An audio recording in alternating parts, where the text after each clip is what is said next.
चलिए स्टार्ट करते हैं वीडियो को। मिशन दिसंबर 22 के लिए जो हम लोग टॉपिक पढ़ने जा रहे हैं, हमारे टॉपिक का नाम है कोरिलेशन। बहुत लोग इस टॉपिक के फॉर्मूले बहुत बड़े बड़े देख के उनको याद नहीं रहते हैं, या वो उनको टॉपिक मतलब दिक्कत करने लगता है सिर्फ वो फॉर्मूले देख के।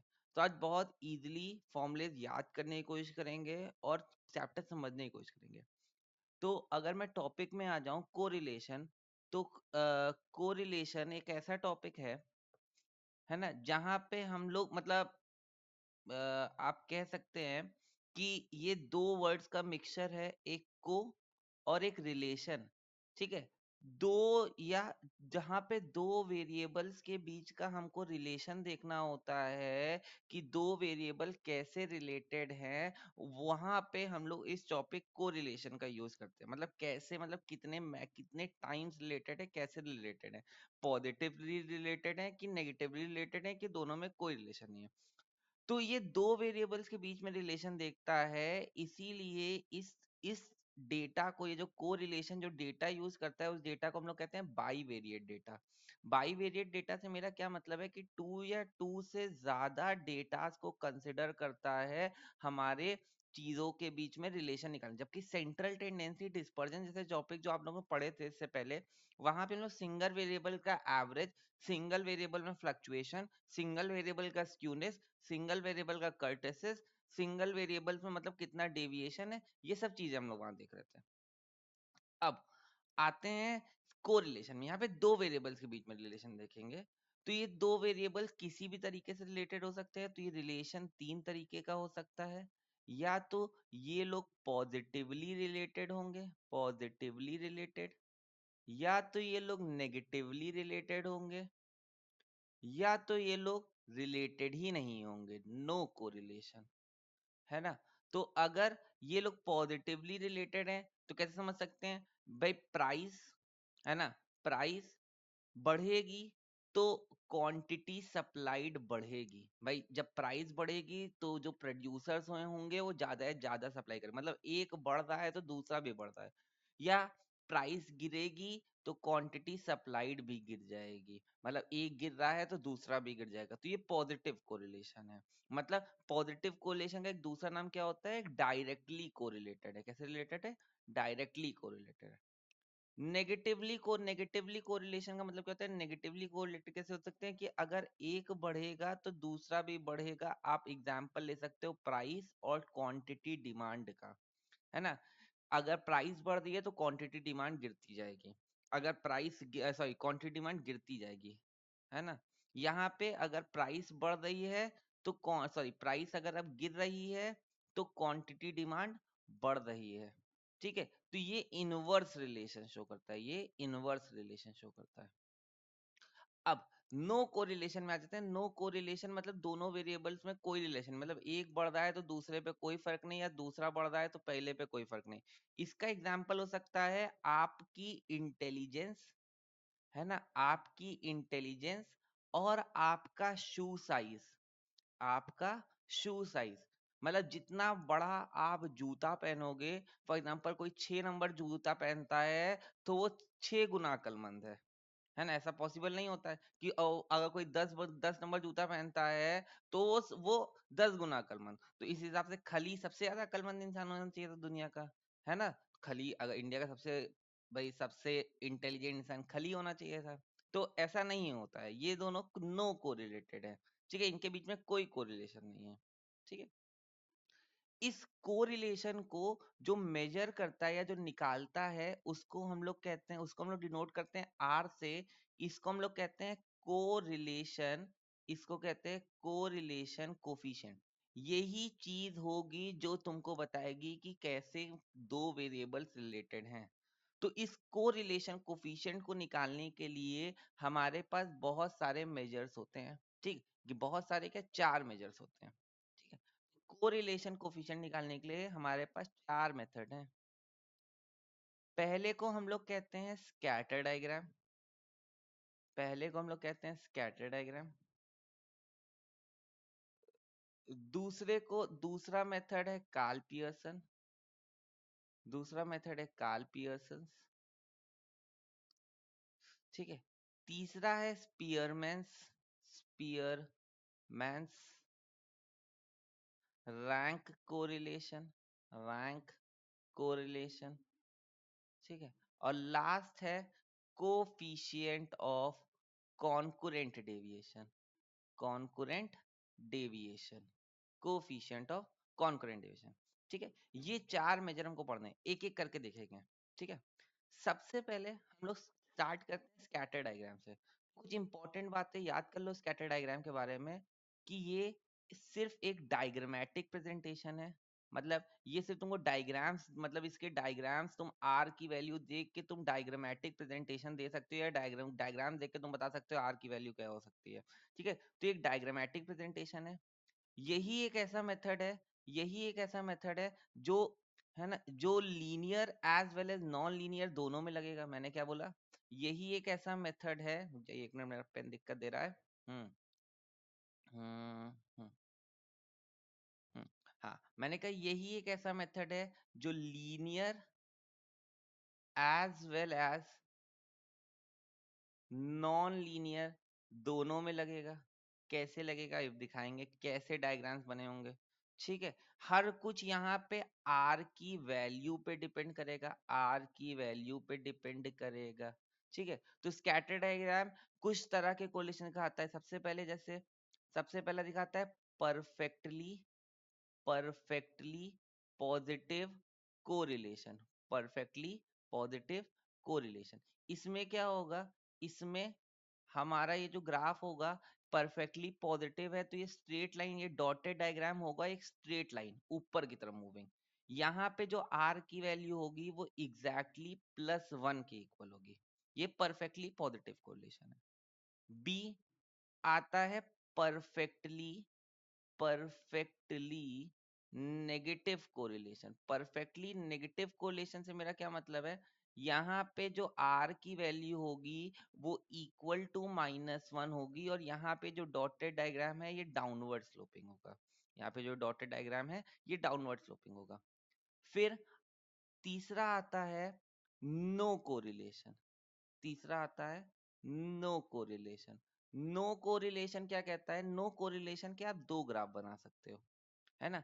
नो कोरिलेशन में दोनों जगह आर की वैल्यू 0 रहेगी, ठीक है। एक ग्राफ तो कुछ ऐसा हो सकता है कि आपका जो डॉटेड डायग्राम है ये सेंटर पे आके इकट्ठा हो गया है ना, ना ऊपर जा रहा है ना नीचे जा रहा है, सेंटर पे आके इकट्ठा हो गया। तीसरा हो गया मतलब दूसरा ग्राफ इसका हो गया कि ऊपर गया, फिर ये घूम के नीचे आ गया, एक बेल शेप कर्व जैसा बन गया, एक बेल शेप कर्व जैसा बन गया, कि ऊपर गया फिर नीचे आ गया। तो इस तरह के ग्राफ को हम लोग कर्वी लीनियर कहते हैं। कर्वी लीनियर, जहां पे भी कर्वी लीनियर कोरिलेशन एग्जिस्ट करता है, यही इसी को नॉन लीनियर भी कहते हैं, इसी को हम लोग नॉन लीनियर भी कहते हैं, ठीक है। यहीं पे नॉन लीनियर भी है, तो यहीं पे यही एक ऐसा है जहां पे नो कोरिलेशन नॉन लीनियर देखने को मिलता है। फिर, हाँ, फिर जो चौथा आता है, जो डी डी वाला डायग्राम आता है, जो डी आता है, ये आता है सिर्फ पॉजिटिव कोरिलेशन। ये सिर्फ पॉजिटिव, सिर्फ पॉजिटिव में आर की वैल्यू जो होती है वो 0 से लेके 1 के बीच में लाई करती है, जबकि परफेक्टली पॉजिटिव में आर की वैल्यू एग्जैक्ट 1 होती है, ठीक है। तो यहाँ पे डायग्राम कैसा बनेगा, यहाँ पे डायग्राम भी अपवर्ड मूविंग होगा, पर यहाँ पे फिक्स पाथ नहीं है। ये ऊपर तो जा रहा है पर ऐसे, मतलब एक फिक्स लाइन में नहीं जा रहा है, ये थोड़ा ऐसे डॉटेड में, मतलब घूम घूम के जा रहा है, घूम घूम के जा रहा है ऊपर, है ना। ऊपर अपवर्ड मूविंग तो है पर एक फिक्स पाथ नहीं, एक स्ट्रेट लाइन नहीं है ना। फिर आता है ई वाला, इसी का, इसको कहते हैं नेगेटिव कोरिलेशन।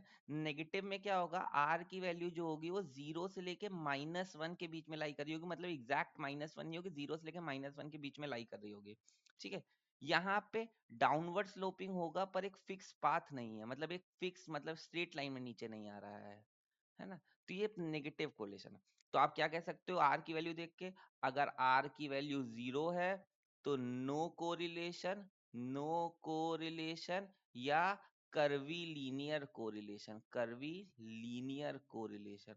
अगर आर की वैल्यू 1 है तो परफेक्टली पॉजिटिव, ये पी पॉजिटिव लिखा है मतलब परफेक्टली पॉजिटिव। आर की वैल्यू -1 है तो परफेक्टली नेगेटिव। अगर आर की वैल्यू 0 से लेके 1 के बीच में है तो पॉजिटिव, है ना। अगर आर की वैल्यू -1 से लेके, सॉरी 0 से लेके, सॉरी यहाँ पे 1 से 0, है ना, यहाँ पे 0 से लेके 1 के बीच में लाई कर रही है, तो ये क्या हो गया, नेगेटिव कोरिलेशन। तो यहाँ पे सिर्फ आपको आर की वैल्यूज देखनी है और आपको ग्राफ याद रखना है, ठीक है, कि कैसा बनेगा। कोई बंदा एग्जाम में क्वेश्चन कैसे आएगा कि बोलेगा बताओ आर की वैल्यू 1 पे कैसा कोरिलेशन है, तो परफेक्टली पॉजिटिव कोरिलेशन। तो आपको आर की वैल्यूज याद रखनी है और डायग्राम्स कैसे बनते हैं बस ये याद रखना है। ये डायग्रामेटिक प्रेजेंटेशन है। कोई पूछे इसको किसने दिया था, इसके बारे में भी कार्ल पियर्सन ने ही बात करी थी। इसके बारे में ही बात किसने करी थी, कार्ल पियर्सन ने ही बात करी थी। मतलब कार्ल पियर्सन ने दो मेथड दिए थे, एक पहला डायग्राम से प्लॉट किया, ठीक है, और उसके उसके बाद उन्होंने एक पहला मेथड दिया Karl Pearson product moment of correlation. ये जो मेथड है ये ही आइडियल मेजर है, यही मैंने क्या बोला, यही आइडियल मेजर माना जाता है ना, कोरिलेशन निकालने के लिए। लेकिन ये सिर्फ लीनियर वेरिएबल्स में लग सकता है, मतलब जो दो वेरिएबल्स अगर लीनियर फॉर्म में रिलेटेड हैं तभी ये लगेगा, नॉन लीनियर में नहीं लगेगा, मतलब इक्वेशंस लीनियर होनी चाहिए। कार्ल पियर्सन ने बोला कि अगर तुमको कोरिलेशन निकालना है तो हम उसके लिए तुमको कुछ एग्जैक्ट वैल्यूज निकालने के लिए, मतलब मतलब कितना कोरिलेटेड है वो एग्जैक्ट जानने के लिए, इसकी 0 से लेके 1 तो चलो हमने मान लिया कि होता है, लेकिन कितना 0 से लेके 1 कितना, तो एग्जैक्ट जानना है, तो वो निकालने के लिए हम इन्होंने दो फॉर्मूले दिए। पहला फॉर्मूला कि आर के मतलब correlation coefficient using Karl Pearson method. पहला फॉर्मूला था covariance x y upon standard deviation of x into standard deviation of y। अब एक एक करके जानेंगे कोवेरिएंस क्या होता है। यहाँ पे अगर आपको कोवेरिएंस x y निकालना है तो ये निकलेगा summation of x minus x bar into y minus y bar upon n, पहला फॉर्मूला। या तो फिर आप दूसरा भी लगा सकते हो कोवेरिएंस निकालने का, summation of x into y, summation of x into y upon n minus x bar into y bar, ये फॉर्मूला भी लगा सकते हो, ठीक है। और S D X S D Y निकालेंगे तो फॉर्मूला आपको आता ही है, आपने हम लोगों ने स्टैंडर्ड डिवीजन निकालते टाइम पढ़ा था, क्या होता है, summation of x square upon n minus mean का होल स्क्वायर, या तो हमारा समेशन अंडर रूट में summation of x minus x bar का होल स्क्वायर अपॉन एन, ठीक है। ये एस डी एक्स का, ऐसे एस डी वाई पूछ रहा होगा तो तुम एक्स की जगह वाई रख देना, summation of y square upon n minus y bar का होल स्क्वायर, ठीक है, तो एस डी वाई का हो जाएगा।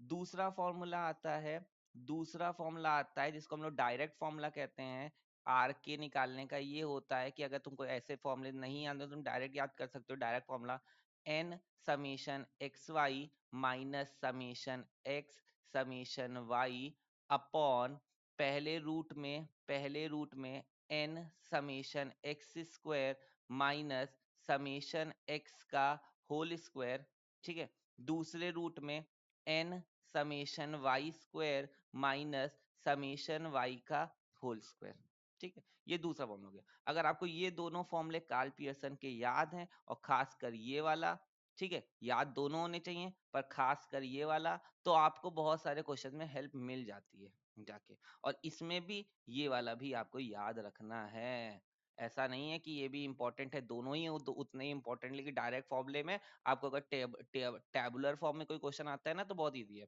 बहुत इजी होता है इसको करना, ठीक है। अब देखो कैसे आता है टेबुलर फॉर्म में, जैसे ये क्वेश्चन दे रखा है, दो वेरिएबल्स हैं, एक वेरिएबल एक्स और वाई, जानना है कितने कोरिलेटेड हैं। तो सबसे पहले अगर मैं इसको डायरेक्ट फॉर्मूले के हिसाब से करूं तो मेरे को सबसे पहले एक्स इंटू वाई चाहिए होगा, ठीक है, एक्स स्क्वायर चाहिए होगा, ठीक है। इसी को यूज करते हुए चलो निकालते हैं चीजें, रेड पेन ले लेते हैं, स्टार्ट करते हैं। हम्म मैंने बोला सबसे पहले तो मैं एक्स स्क्वायर निकाल लेता हूँ यही बगल में, तो ये हो जाएगा 4, ये हो जाएगा 9, ये हो जाएगा 25, ये हो जाएगा 36, ये हो जाएगा 81, ठीक है। यहाँ पे हम लोग वाई स्क्वायर निकाल लेते हैं, तो ये हो जाएगा 9, ये हो जाएगा 25, ये हो जाएगा 36, ये हो जाएगा 64, ये हो जाएगा 81, है ना। फिर x इंटू वाई निकाल लेते हैं, x इंटू वाई के साथ जाते हैं, तो 2 इंटू 3 यानी 6, फिर 3 इंटू 5 यानी 15, फिर 5 इंटू 6 यानी 30, ये फिर 6 इंटू 8 यानी 48, फिर 8 इंटू 9 यानी 72, ठीक है। अब सबको ऐड कर लो, सबका टोटल करना है, ठीक है, चलिए कैलकुलेटर चलाइए, ऐड करते चलते हैं। तो पहला वो है 2 + 3 + 5 + 6 + 8, है ना। हमारा पहला वाला आ गया, पहला कॉलम आ गया 24। ठीक है, एक्स स्क्वायर का टोटल करो, तो 4 + 9 + 25 + 36 + 81, हमारा टोटल आ गया 155। यहाँ पे आ गया हम लोग का हमारा 155। ठीक है, इधर ऐड करते हैं, तो 3 + 5 + 6 + 8 + 9 कितना आ गया 31, है ना। फिर वाई स्क्वायर ऐड करते हैं, 9 + 25 + 36 + 64 अरे सॉरी 9 + 25 + 36 + 64 + 81, 81 कितना आ गया 215। यहाँ पे आ गया हमारा 215, है ना। एक बार कैलकुलेशन आप भी चेक करते रहिएगा, हम वीडियो में कर तो रहे हैं पर आपको भी कैलकुलेशन चेक जरूर करनी है। 6 + 15 + 30 + 48 + 72 आ गया यहाँ पे 171। एक बार सारी फिर से देख लेते हैं। 6 + 15 + 30 + 48 + 72 171। फिर 9 + 25 + 36 + 64 + 81 हो गया 215। ठीक है, फिर 3 + 5 + 6 + 8 + 9, ठीक है 31। फिर 4 + 9 + 25 + 36 + 81 हो गया 155, और ये वाला सही है। ठीक है, अब हमारा फॉर्मूला क्या होता है, हमारा फॉर्मूला था n summation x y minus summation x summation y upon पहले रूट में n summation x square minus summation x का होल स्क्वायर। फिर दूसरे रूट में n summation y square minus summation y का होल स्क्वायर। तो चलते हैं, एन नंबर ऑफ आइटम कितने हैं, 1 2 3 4 5, 5 आइटम है, तो एन हो गया 5। ठीक है, इस बॉक्स में रख रहा हूँ फॉर्मूले में, इस यहाँ पे वैल्यू रखूंगा। ठीक है, n5 समेशन एक्स वाई का टोटल आ गया हमारा 171 minus summation x 24 summation y 31 upon पहले रूट में n समेशन एक्स स्क्वायर यानी 5 समेशन एक्स स्क्वायर यानी 155, है ना 155 माइनस समेशन एक्स का होल स्क्वायर यानी समेशन एक्स का होल स्क्वायर 20 मतलब 24 का होल स्क्वायर, समेशन एक्स 24 उसका होल स्क्वायर। दूसरे रूट में रखते हैं, दूसरे रूट में क्या हो जाएगा 5 × 215, है ना समेशन वाई स्क्वायर 215 माइनस 31 का होल स्क्वायर। तो पहला वाला करते हैं, तो तुम्हारा अगर मैं पहला वाला सॉल्व करने जाऊं तो पहले तो 5 × 171 होता है 855, ऊपर आ गया 855 माइनस 24 × 31 होता है तुम्हारा 744, तो यहाँ पे 744 लिख दिया। फिर इधर पहले रूट में आ जाओ, तो यहाँ पे हो गया 5 × 155, है ना 775 माइनस 24 का स्क्वायर यानी 24 × 24 यानी 576। फिर दूसरे उसमें 5 × 215 आ गया 1075। मेरी वो कहाँ गई, हम्म, ये आ गया 1075 माइनस 31 का स्क्वायर 31 × 31 961। चलो वैल्यूज निकाल लेते हैं जल्दी जल्दी। 855 माइनस 744 आ गया 111, है ना 111। नीचे 775 माइनस 576 आया 199, और इसका रूट कर दिया तो आ गया मेरा 14.10। मैं एक अप्रोक्स वैल्यू लिख रहा हूँ 14.10। फिर इधर आया 1075 माइनस 961, तो आया 114, और इसका रूट किया तो 10 पॉइंट, ठीक है 10.67। चलो अब सॉल्व करते हैं। 14.10 इंटू 10.67, ठीक है दोनों मल्टीप्लाई किया आया 150.44। इसको एम्पलन सेव कर लेते हैं, 111 divided by MRC is equals to, मेरा आ गया आंसर 0.73, और कैसा आया, प्लस का आया, तो ये पॉजिटिव कोरिलेशन है और 0.73 पॉजिटिव है।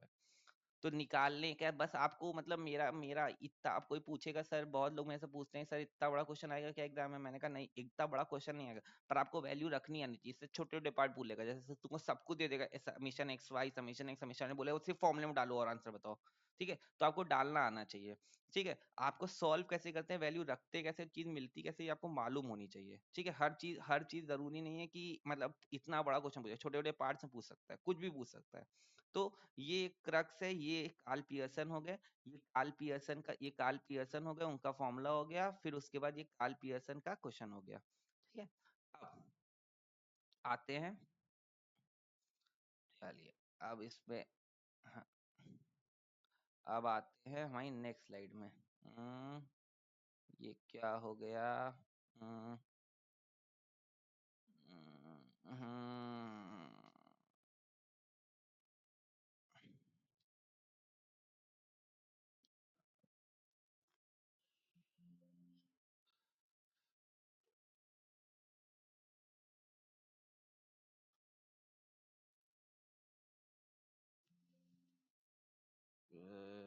चलिए मैं नेक्स्ट स्लाइड ऐड कर लेता हूँ, ये स्लाइड्स दिक्कत दे रही है। हम्म, रुकिए। हम्म, हम्म,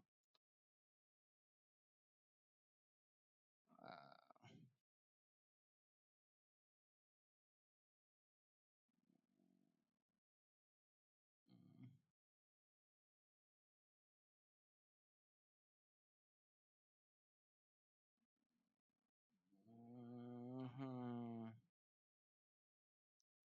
चले, यहाँ तक बात हो गई हमारे कार्ल पियर्सन की, ठीक है। वो स्लाइड्स मेरे को थोड़ी दिक्कत दे रही थी, तो इसीलिए मैं दूसरी स्लाइड पे आ गया, एक प्लेन स्लाइड पे आ गया हूँ, ठीक है। तो वहां तक हम लोगों ने बात कर ली, वहां तक हम लोगों ने बात कर ली है कार्ल पियर्सन की, ठीक है। अब अगला जो मेथड आता है, इसको हम लोग कहते हैं स्पीयरमैन रैंक कोरिलेशन। अगला जो मेथड आता है, इसको हम लोग कहते हैं स्पीयरमैन्स रैंक कोरिलेशन कोफिशिएंट, ठीक है। बहुत अच्छा सा मेथड है, मतलब कोई दिक्कत देने वाला मेथड नहीं है, बहुत इजी सा और बहुत अच्छा मेथड है, ठीक है। ये मेथड सबसे इजीएस्ट मेथड है, मतलब सबसे आसान मेथड है। इन्होंने बोला कि हम हर चीज जरूरी नहीं है कि नंबर्स के फॉर्म में दे रखी हो, कुछ चीजें जैसे क्वालिटी होती हैं, कुछ चीजें क्वालिटी के टर्म्स में होती हैं, तो इन्होंने क्वालिटेटिव एस्पेक्ट्स को देखा। इन्होंने बोला कुछ चीजें क्वालिटी के टर्म्स में होती हैं, उनको हम लोग नंबर्स के फॉर्म में नहीं रख सकते, उनको हम लोग रैंकिंग दे सकते हैं, उनको हम लोग क्या कर सकते हैं, रैंक कर सकते हैं। तो इन्होंने बोला कि हर चीज क्वालिटी के टर्म में नहीं हो सकती है, तो उसको हम लोग रैंक करेंगे। तो इन्होंने बोला हम लोग रैंकिंग को यूज करके हम दो वेरिएबल्स के बीच में रिलेशन निकालेंगे। तो इन्होंने दो केसेस के बारे में बात करी। पहला केस था कि मान लो रैंक्स जो हैं वो नॉट रिपीटेड है, रैंक्स आर नॉट रिपीटेड। तो रैंक्स अगर रिपीट नहीं हो रही हैं, रैंक्स आर नॉट रिपीटेड, तो हमारा जो कोरिलेशन निकालना है, उसके लिए हमारा जो फॉर्मूला होता है वो होता है 1 - 6 summation d square upon n into n square -1। यहाँ पे जो समेशन डी होता है, या ये जो डी होता है, ये होता है rank of x minus rank of y के इक्वल, ठीक है। मतलब कैसे, मतलब कैसे, चलो एक एग्जांपल तुमको समझाते हैं, है ना।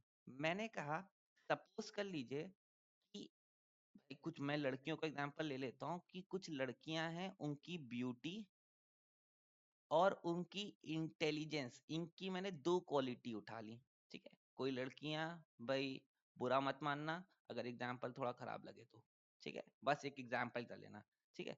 अगर मैंने कुछ सपोज कर लो 5 लड़कियों को सर्वे किया, ठीक है, उसको 20 में रेट किया, मतलब उसको 20 में रेट किया, अभी रेटिंग दे रहा हूँ, ठीक है। सबसे अच्छी लड़की 20, 19, 7, 5, 11, सपोज कर लो ऐसा देखा। इंटेलिजेंस में इसकी सपोज कर लो 3, 5, है ना, 12, 17 और 15 मान लेते हैं, ठीक है। अब ये आपको दो चीजें दे रखी हैं, ब्यूटी और इंटेलिजेंस, दो क्वालिटेटिव एस्पेक्ट दे रखे हैं। अब मेरे को इनके बीच में रिलेशन निकालना है कि ये दोनों कैसे रिलेटेड हैं। ठीक है, तो मैंने बोला चलो क्वेश्चन को सॉल्व करते हैं। सबसे पहले तुम क्या करोगे, ब्यूटी को एक्स मान लिया, तो मैं रैंक को रैंकिंग इन ब्यूटी, तो सबसे ज्यादा ब्यूटीफुल कौन है, ये 20, तो इसको नंबर 1 रैंक दे दी। फिर 19 सेकेंड, फिर 11 वाली थर्ड, फिर फोर्थ, और ये फिफ्थ। चलो, फिर हम लोग ने रैंकिंग कर दी किस में, रैंकिंग कर दी हम लोग ने इंटेलिजेंस में। इंटेलिजेंस में रैंकिंग करने गया तो सबसे बड़ी 17 यानी फर्स्ट, 15 सेकेंड, ये थर्ड, ये फोर्थ, ये फिफ्थ। अब मेरे को डी निकालना है, मेरे को डी चाहिए। डी कैसे निकलेगा, मैंने आपको बताया है, rank of beauty minus rank in intelligence. 1 - 5 -4, 2 - 4 -2, 4 - 3 1, 5 - 4 4, 3 - 2 1। देख लो, ये 4 1 5 1 6, 6 - 2 4 और 4 - 4 0। हमेशा तुमने सही निकाला है या गलत निकाला है, हमेशा याद रखो, सेंट्रल टेंडेंसी पढ़ा रहा था तो बताया था डेविएशन का सम हमेशा 0 आता है ना, तो डी हमेशा 0 आएगा। तो अब आपने सही किया है कि गलत किया, रैंकिंग गलत नहीं करी होगी, सब कुछ सही होगा, तो तुम्हारे डेविएशन का सम 0 आएगा। अब मेरे को डी नहीं चाहिए, मेरे को डी स्क्वायर चाहिए, तो -4 का स्क्वायर 16, 2 का स्क्वायर 4, 1 16 1, ठीक है, ऐड कर लो, 16 1 17 17, पहले तो 16 और 16 32 है ना, 32 + 4 36, 37 38, 38 हो गया। ठीक है, यहाँ पे आ गया 38।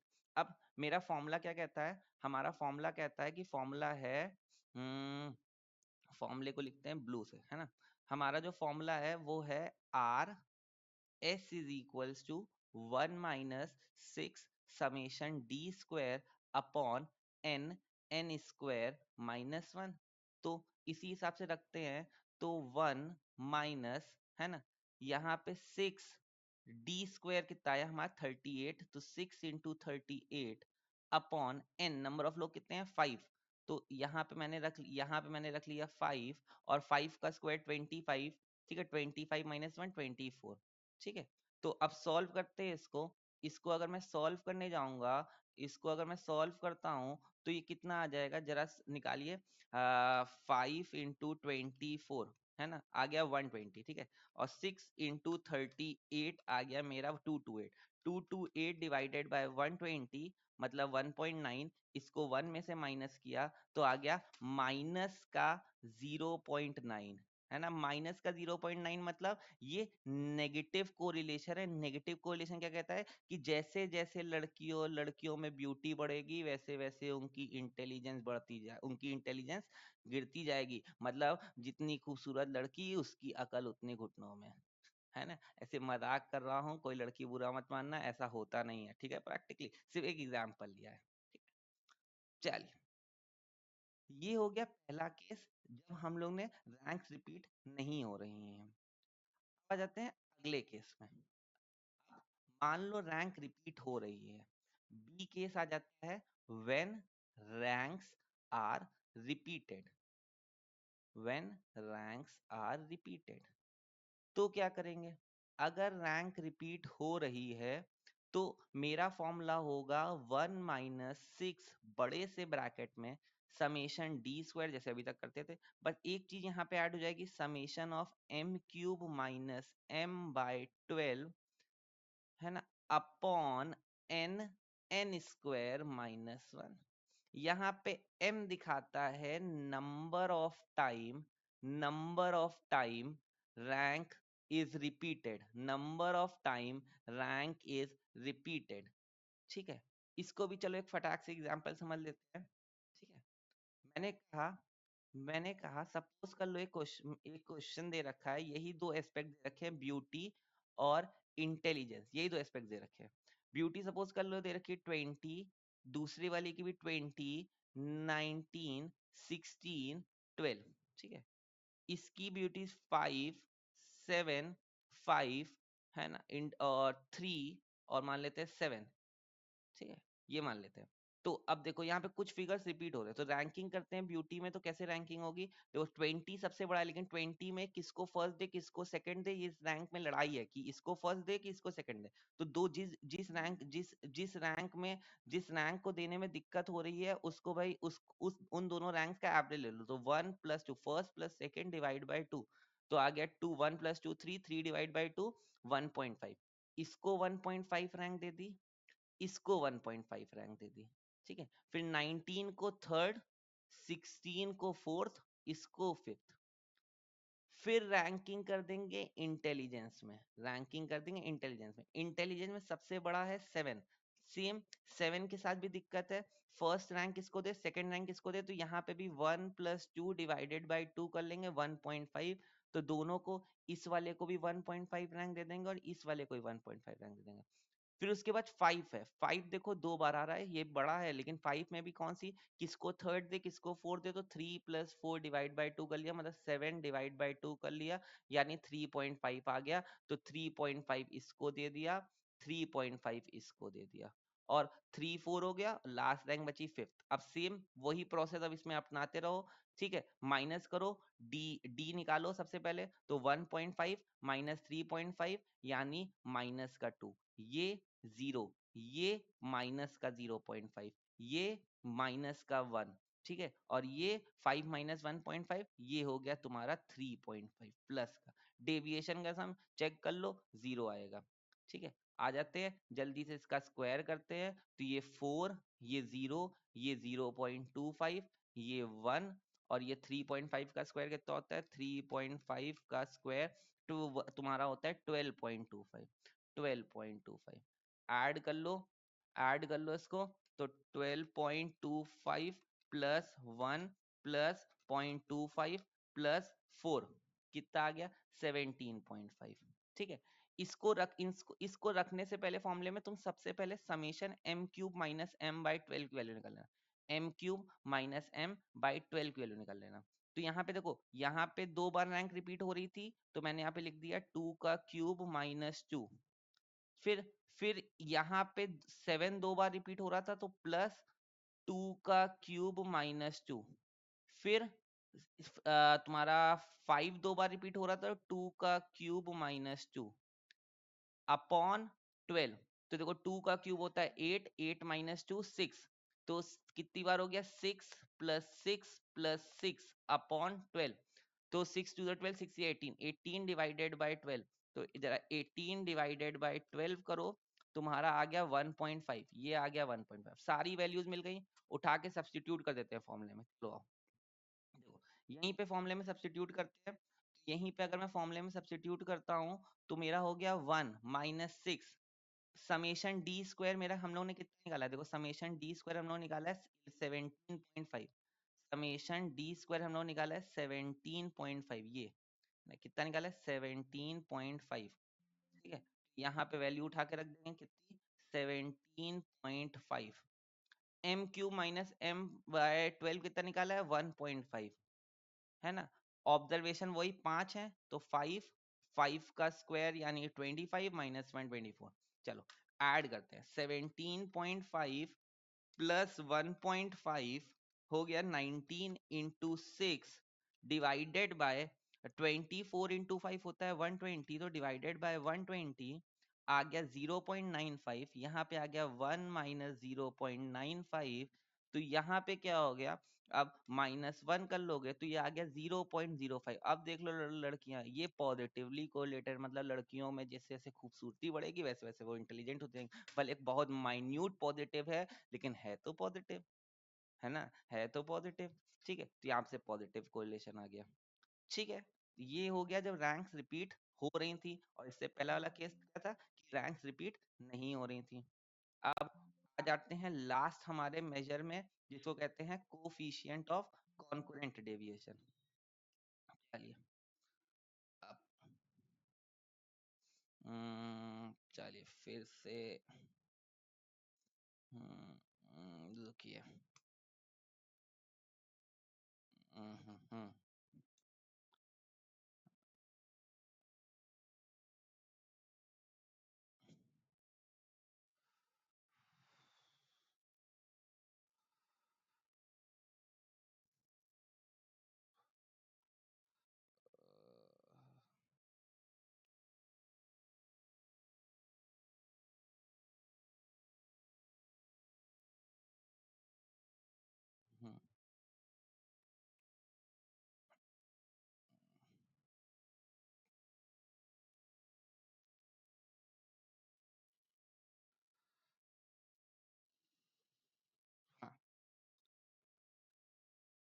चलिए आ जाते हैं अपने अगले मेजर पे, जिसको हम लोग कहते हैं कोफिशिएंट ऑफ कॉन्करेंट डिवीजन। मेरी स्लाइड्स थोड़ी दिक्कत दे रही हैं, तो मैं आपको यहाँ पे लिख के दूंगा। ये जो सोल्यूशन आ रहा है, ये पता नहीं क्या आ रहा है, क्यों आ रहा है, ठीक है। तो आप इसको इग्नोर करने की कोशिश करिएगा, ठीक है। या इग्नोर करने से भी अच्छा है, रुको मैं इसको कुछ कर देता हूँ।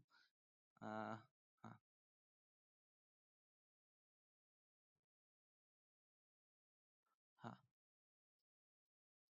हम्म,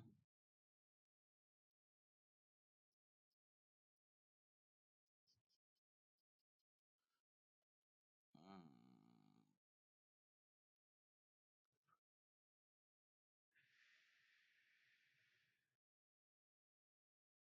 चलिए।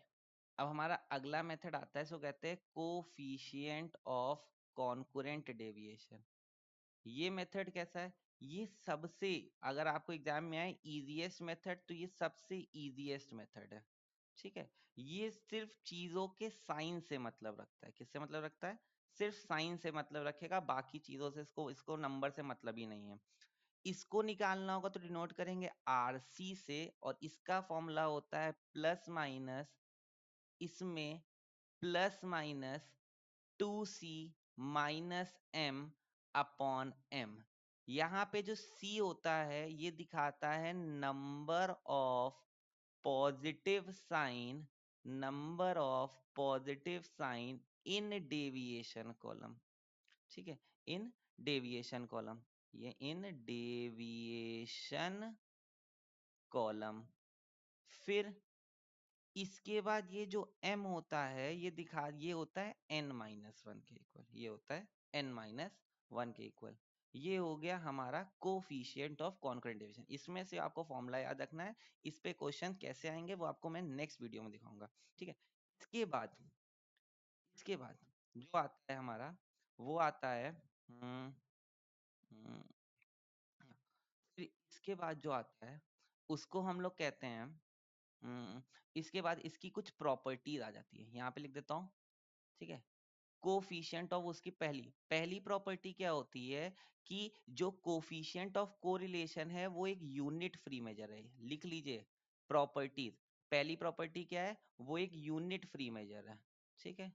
दूसरी प्रॉपर्टी दूसरी प्रॉपर्टी, ये इंडिपेंडेंट है, ये इंडिपेंडेंट है चेंज ऑफ ओरिजिन से। COO का मतलब चेंज ऑफ ओरिजिन से, एंड चेंज ऑफ स्केल से, मतलब ये दोनों से इफेक्ट नहीं होता है। सिर्फ इफेक्ट होगा क्या इसका? इसका इफेक्ट होगा तो इसका सिर्फ साइन इफेक्ट होगा। Only effect is sign, sign effect होता है। और हमेशा याद रखना, तुम जो भी आर, तीसरी प्रॉपर्टी क्या है? तुम जो भी आर फाइंड करोगे, वो हमेशा -1 से लेके 1 के बीच में लाई करेगी, जहां पे -1 और 1 इंक्लूडेड होते हैं, जहां पे -1 परफेक्टली नेगेटिव कोरिलेशन दिखाता है, और +1 परफेक्टली पॉजिटिव कोरिलेशन दिखाता है, ठीक है। तो ये एक वन शॉट वीडियो हो गई, जिसमें हम लोग ने बात करी है सारे मेजर्स की, सारे मेजर्स के फॉर्मूले की। अब जो इसका पार्ट 2 आएगा, उसमें हम लोग कोरिलेशन पे क्वेश्चंस करेंगे, कि मतलब कार्ल पियर्सन पे क्वेश्चन कैसे आता है, स्पियर्समैन पे क्वेश्चन कैसे आता है, स्कैटर डायग्राम पे कैसे क्वेश्चन पूछेगा थ्योरी का, ठीक है। फिर आपका वो क्या कहते हैं, कोफिशिएंट ऑफ कॉन्करेंट डिवीजन पे कैसे क्वेश्चन पूछेगा, प्रॉपर्टी कैसे लगाना है, कि चेंज ऑफ ओरिजिन और चेंज ऑफ स्केल में से साइन इफेक्ट होगा, इस पे क्वेश्चन कैसे आएगा। तो ठीक है, तो नेक्स्ट वीडियो में, जो पार्ट 2 में हम लोग इस पे इंपॉर्टेंट क्वेश्चन करेंगे, हाईलाइट करेंगे। आपका काम क्या है तब तक? सिर्फ आपको इसकी क्या तैयार करने हैं? फॉर्मूले तैयार करके रख लेने हैं अच्छे से, मतलब नोट्स बना के बिल्कुल फॉर्मूले। और एक बार आपको अपने ICAI के मॉड्यूल से चैप्टर को कोरिलेशन का पहले लाइन बाय लाइन सब चीज रीड कर लेनी है, क्योंकि थ्योरी के पर्सपेक्टिव से भी बहुत अच्छा चैप्टर है, ठीक है। तो जितनी बातें बताई आपको 90%, 90 to 95% मैंने थ्योरी कवर कर लिया है, लेकिन एक बार तो भी चैप्टर रीड कर लोगे तो और तुमको कॉन्सेप्ट क्लियर हो जाएगा, ठीक है। तो इतना उम्मीद करूंगा आपको क्लियर है। तो इतना अगर आपको क्लियर है, तो अगर आपको इतना आपको क्लियर है और आपको हमारा वीडियो पसंद आया हो, तो आप हमारा वीडियो को जरूर लाइक करिएगा और कमेंट करिएगा। मिलते हैं आपसे नेक्स्ट वीडियो में, जिसमें हम लोग कोरिलेशन पे क्वेश्चन करेंगे।